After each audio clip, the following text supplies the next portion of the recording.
2018년도 안에는 이제 블록체인을 키워야 된다가 아니고 블록체인이 실생활에 접목되어 있고 모든 IT 산업에 접목되어 있는 그 한해 꼭 블록체인 업계에서 우리끼리만 모여 있는 게 아니고 다른 업계랑 4차 산업혁명이라는 게 결국에 융합이거든요.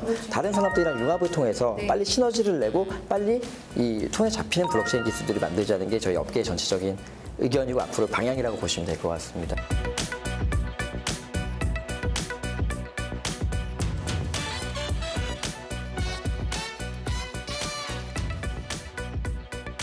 네, 비트코인과 블록체인 최근 가장 뜨거운 핫 이슈입니다. 지난 한 해 동안 비트코인 가격은 무려 2000%나 뛰었습니다. 함께 그 기반이 되고 있는 블록체인 관련 기술도 주목을 받고 있는데요. 오늘 2025년에는 전 세계 GDP의 10%가 이 블록체인 관련 기술의 저장이 될 것으로 전망이 되고 있습니다. 이 투자의 관점에서도 반드시 좀 공부가 필요한 분야가 아닐까 싶어서요. 오늘 토마토 인터뷰에서는 이 블록체인에 대한 개념과 함께 향후 전망까지 함께 살펴보도록 하겠습니다. 한국 블록체인 산업진흥협회 오늘 김태원 이사와 함께 얘기 나눠보겠습니다. 이사님 안녕하세요. 네, 안녕하세요. 네, 요즘 가장 또 행복하시면서도 가장 바쁘신 분이실 것 같은데, 네, 요즘 굉장히 불러주시는 곳도 많으실 것 같아요. 네, 어떠세요? 맞습니다. 사실 네. 저희가 이제 핀테크 산업이, 그러니까 블록체인이라는 기술이 있고 핀테크라는 산업이 있는데 핀테크 산업 중에서는 뭐 클라우드 펀딩이나 P2P 대출, 뭐 로보 어드바이저 등이 먼저 주목받기 시작했어요. 그래서 아마 그 업권에서는 저희가 가장 나중에 주목받고 있지만 가장 핫한 이런 업계가 되지 않을까 그렇게 생각을 하고 있습니다. 아마 최근 가장 많은 또 투자자분들, 그 일반 분들께서도 비트코인 관련해서 관심이 가장 많으실 것 같은데 그러기 위해서는 일단 블록체인에 대한 개념 이해가 중요할 것 같은데 좀 어려운 것 같아요. 블록체인에 대해서 좀 쉽게 이사님께서 설명을 도와주시면 어떨까요? 네. 그래서 사실 블록체인이라는 기술 일반인들 상당히 어렵습니다. 비트코인도 어려워요. 왜 그러냐면은 우리가 한 번도 접해보지 못했던 기술이거든요. 쉽게 말씀드리면 비트코인은 2009년에 나카모토 사토시라는 친구가 이제 논문을 하나 냈어요. 그러면서 우리가 타의중앙화, 이 타의중앙화란 말도 상당히 어려운데 어떤 거냐면은 우리가 어떤 사람, 특정 사람을 믿고 거기다 모든 걸 보관하지 말고 차라리 우리가 나눠서 가지고 있자. 그럼으로써 더 안전을 도모하자는 기술이 바로 블록체인 기술이고요. 이 블록체인 기술의 특징은 이 타의중앙화에 있는데 이 타의중앙화. 예, 그렇죠. 그러니까 중앙에 모든 걸 한 명이 보관하지 말고 여러 명이 나눠 갖자는 기술입니다. 그래서 모든 걸 나눠 갖고 또 그 검증 또한 모두가 집단 검증을 하자라는 게 블록체인 기술의 가장 핵심이라고 말씀드리고 싶습니다. 네, 그 블록체인이 관련 산업 곳곳에 요즘에 침투가 되고 있는 것 같아서 활용되는 사례를 저희가 들어보면 조금 더 쉽게 이해가 가지 않을까 싶은데 어떻게 좀 활용이 되고 있을까요? 먼저 이제 블록체인 활용을 말씀드리기 앞서서 블록체인은 어디에 접목될 수 있는 기술이야? 블록체인은 인공지능이야? 아니면 블록체인은 뭐 IoT 같은 이런 자율주행 자동차 같은 기능이야라고 궁금해하시는 분들 많으실 거예요. 근데 사실 블록체인은 어디에든지 접목될 수가 있는 기술입니다. 지금 말씀드린 대로 블록체인은 데이터를 나눠 가지고 그거를 집단 검증하는 기능이에요. 그러니까 데이터가 필요한 모든 산업에는 블록체인이 들어갈 수가 있는 것이죠. 무궁무진하네요. 즉 말씀드리면은 IT 산업은 데이터가 필수적입니다. 그 IT 산업에는 블록체인이 모두 다 들어가게 될 것이다. 그래서 많은 활용 사례들이 나오고 있는데 첫 번째 활용 사례로 나왔던 게 바로 비트코인입니다. 비트코인이나 암호화폐 등을 통해서 우리가 중앙에 책임지는 은행을 믿고 거래를 해야 되잖아요. 원래는 은행이나 아니면 다른 책임지는 기관들 없이 우리끼리 거래를 함에 있어서도 훨씬 더 안전에 도모할 수 있다는 게 비트코인은 처음으로 우리가 알렸습니다. 비트코인 이후에 이더리움이라는 게 나왔잖아요. 이더리움은 뭐냐면은요, 스마트 컨트랙트라고 해서 돈 거래만 그렇게 안전하게 할 수 있는 게 아니고 우리가 계약이라든지 어떤 약속을 이행함에 있어서도 블록체인 기술을 통해서 훨씬 더 안전하게 할 수 있어. 그리고 중간에 개입자들이 없기 때문에 수수료도 절약이 될 거야라는 게 바로 이더리움에 지향하는 스마트 컨트랙트 기술이라고 생각하시면 될 것 같습니다. 그래서 앞으로 지금 활용되고 있는 사례들도 여러 가지가 있지만 앞으로는 이 각종 중개업자들이 많이 사라지게 될 거예요. 부동산 중개업이 그 대표적인 예고요. 중고차 거래 같은 곳에도 이제 거래소 그 중고차 매매상들이 필요가 없습니다. 왜냐하면 우리끼리 직접 거래를 하면 되거든요. 그러니까 당연하게 효율적으로 비용이 절감이 될 거고 즉 그 절감이 되는 부분은 서비스의 퀄리티를 높이는 곳에 사용되지 않을까 그렇게 말씀을 드리고 싶습니다.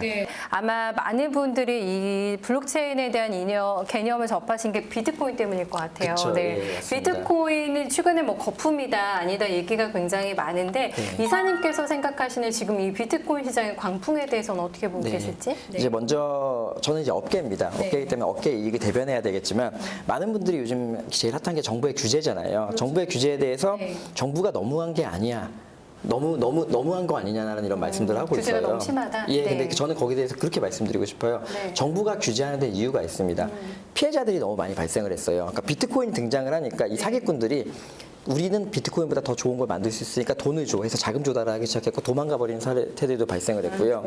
비트코인 가격이 올라가니까 너도 나도 이게 분석이나 이런 정보들이 없이 그냥 돈이 다 여기다가 어떻게 보면 밀어넣은 거죠. 그래서 이제 피해자들도 많이 양상이 됐기 때문에 정부는 피해자가 생기면 그 피해자를 막는 일에 주력을 해야 됩니다. 그것도 정부의 역할이기도 그렇죠. 하잖아요. 이제 그런 부분에서 네. 정부가 규제하는 방향이기 때문에 네. 기본적인 규제 방향은 맞다고 생각하는데 근데 적어도 이 블록체인 기술까지도 네. 이 발전에 저해하는 기술 그 정부의 규제가 나오고 있기 때문에 이 부분이 문제라고 생각합니다. 그래서 네. 비트코인 사실 많은 분들이 제일 궁금해하시는 게 비트코인, 이더리움, 그리고 암호화폐 이런 것들이 정말로 거품이야? 정부에서는 거품이라고 말하고 전 세계 전문가들은 거품이라고 말하는 분들도 있고요. 또 다른 전문가들 같은 경우는 거품이 아니다. 이게 사용자들의 그 이익의 산물이다라고 말씀하시는 분들도 있으세요. 네. 그래서 지금 우리가 비트코인이 거품이다 아니다를 확실하게 말씀드릴 수는 없을 것 같습니다. 그러나 2009년도에 시작된 비트코인이 매년마다 매일마다 매 시간마다 거품이라는 소리를 많이 들었어요. 그런데 점점 더 가격은 상승하고 있고 또 이제 변동성도 네. 점점 줄어들고 있습니다. 미국 시카고월에서의 이제 비트코인이 제도권에 그쵸, 들어갔죠. 한 달 전에 등록이 네. 됐어요. 그러면서 비트코인의 상한폭과 하한폭이 현저하게 낮아졌어요. 그런 것들을 봤을 때 이게 일반적으로 튤립 버블이나 아니면은 뭐 이것들은 정말 최고의 사기다라는 말은 이제 너무 어불성설이 아닌가, 더 이상 설득력을 잃지 않았냐라는 말씀을 드리고 싶습니다. 그래도 중요한 부분은 비트코인에 투자하시거나 요즘 많은 암호화폐들이 나오고 있어요. 맞아요. 블록체인 네. 기술들이 나오고 있는 네, 거예요. 네, 그 네. 기술들을 본인이 한번 한번 정독을 해보시고 이해를 하신 상태에서 그 투자를 하시기를 저희는 권해드리고 있습니다. 네. 한 이사님 말씀에 맞는 것 같아요. 무작정 남들이 다 하니까 나도 들어가는 게 아니라 일단 산업에 대한 철저한 이해가 바탕이 돼야 되겠고 정부의 규제도 어느 정도 이유가 있기 때문에 네, 이제 그런 부분도 함께 얘기를 해주셨는데 그렇다면 정부의 어떤 규제 방향이라던가 좀 나아갈 길이 어떤 식으로 지금 진행이 될지 초기 단계인 거잖아요. 지금 네. 사실 네, 어떻게 진행이 될까요? 맞습니다. 이제 저도 정부 사람이 아니니까 자세히는 모르겠지만 아무래도 네. 이 산업의 일선에 있다 보니까 네. 정부에서는 이 금융이나 아니면 법무부에서는 지금 피해자가 발생하고 있기 때문에 다 이거를 제재하려고 그것도 하고 문제긴 있습니다. 하잖아요. 근데 그쵸? 사실은 네. 이 두 가지 기관은 네. 유두리가 있으면 안 되는 기관이에요. 예, 아무리 불쌍한 사람이라도 아무리 착한 사람이라도 범죄에서 착한 사람은 없잖아요. 그런 식으로 강력하게 조치를 취하는 게 맞습니다. 근데 나머지 기관인 이제 과기부나 이제 이런 어떻게 보면 육성 벤처부나 이런 쪽에서는 블록체인이나 한번 이 비트코인을 한번 좀 다시 한번 재정의를 해보자. 우리가 먼저 공부를 하고 네. 그리고 나서 규제를 해보자라는 입장으로 이제 정부 기관들끼리도 지금 현재 빠른 논의들이 이루어지고 있고요. 그 논의를 통해서 아마 네. 저희 업계 또 저희 이제 협회가 존재하는 이유가 네. 최대한 정부에서 올바른 방향으로 판단을 하실 수 있도록 그렇게 외침을 하는 역할을 저희가 하고 있으니까 조금 네. 더 기다려 보시는 게 좋을 것 같습니다. 네.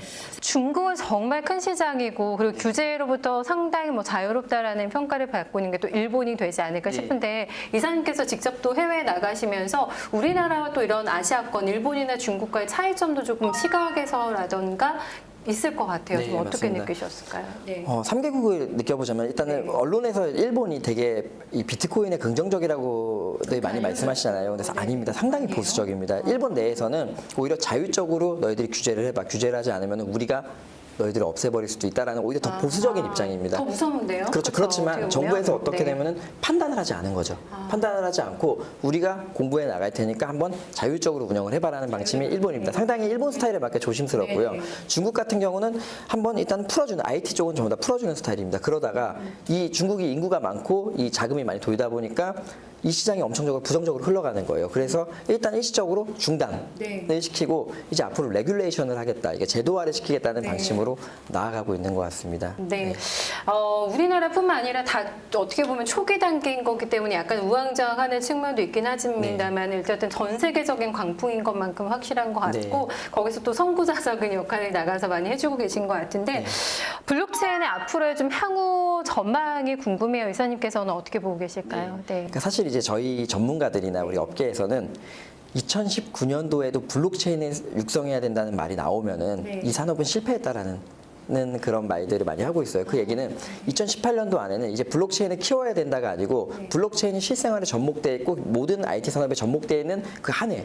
올해가 되게 중요하겠어요. 예, 맞습니다. 네. 그 2018년이 원년이 되게 만들어야 되고요. 네. 그러기 위해서는 저희가 이제 각종, 그러니까 꼭 블록체인 업계에서 우리끼리만 모여 있는 게 아니고 다른 업계랑 4차 산업혁명이라는 게 결국에 융합이거든요.